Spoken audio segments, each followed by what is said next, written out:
So last week I made a video of the best combined 15 from Munster and Leinster. One position proved more divisive than the rest, and it got me thinking, who were the top 5 centres in the URC? Let's get stuck in.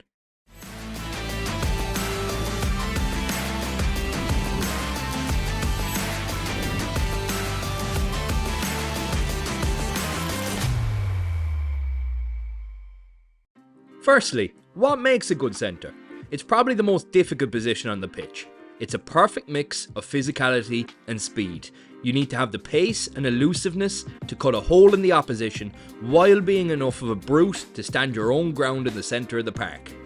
Now, to address last week, what I found the most interesting in the backlash of excluding Jamie Osborne was just how overrated he is. Don't get me wrong, he's a fine player, but there's levels to this shit. In my eyes, what makes a top player, as in a best in the league type player, is not only the ability they're currently showing, but the longevity of these performances. Osborne is building his resume, but you can't rush time and experience. It's only the past 12 months he started to have a decent impact in games, and if we're being completely honest, with Henshaw, Ringrose and Keenan in the squad, he doesn't even make the best Leinster 15. And as for the gentleman who suggested his 2 Irish caps makes him a top international, give your head a wobble. The only reason he even got the 2 caps was because Hugo was off playing touch butt with the 7s. Now on to the list. In 5th, we have David Creel. Creel has 52 appearances in the URC, scoring 15 tries and 79 points along the way. He's played 32 times in the centres, mainly at 12, 18 times at fullback and 18 times in the wing. At 25 years old, he's just entering his prime, and it's showing. He is extremely versatile, even taking a handful of conversions when called upon.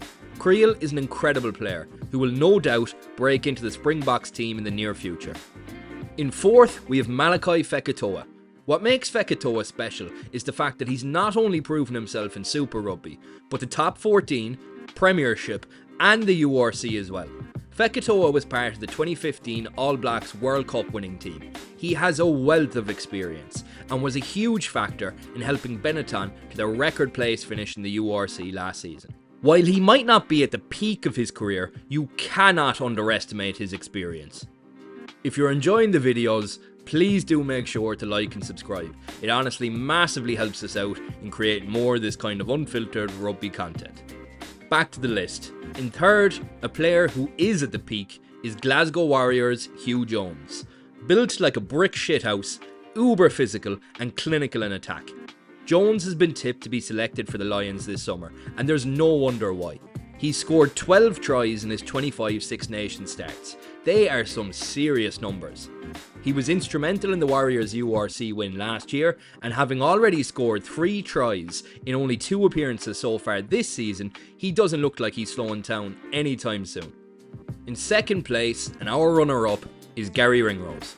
Ringrose had one of the most difficult tasks in the history of rugby: fill the hole left by Brian O'Driscoll. Now, while I wouldn't put him on the same level as Bod, the fact that there hasn't been a noticeable drop-off at 13 for Leinster and Ireland speaks volumes. His ability to step off either foot and slice a gap in the defence is elite. Ringrose has won the Champions Cup, 3 Six Nations, 2 Grand Slams and 3 Triple Crowns. He is undoubtedly one of the world's best centres. What is missing from that list though is a URC title. Could this year finally be the year? In 1st place, and our best centre in the URC, Bundee Aki. Aki has been the heartbeat of Connacht for the past decade. He's as solid as a brick wall in defence, but what makes him stand out is his attacking ability. The same physicality that makes him impenetrable in defence led him to being nominated for Player of the Tournament at the 2023 France World Cup. 5 tries in just 8 appearances in the tournament put a light on just how clinical he is. He is deceptively elusive, and due to his physicality, he's almost impossible to put down. With the same Irish honours as Ringrose, a Lions tour, and even a Super Rugby win with the Chiefs back in 2013, he is undoubtedly the best centre in the URC today. Now let me be clear, I don't think my opinion carries any more weight than the next guys. Be it Osborne, Nankivell, or any other player in the league, these fellas all work their bollocks off just to put on a show for us every week, and that needs to be respected. We're just a couple of fans making some videos for the love of the game and having a laugh along the way. Let us know who makes your top 5 in the comments below. Cheers for watching, catch you at the next one.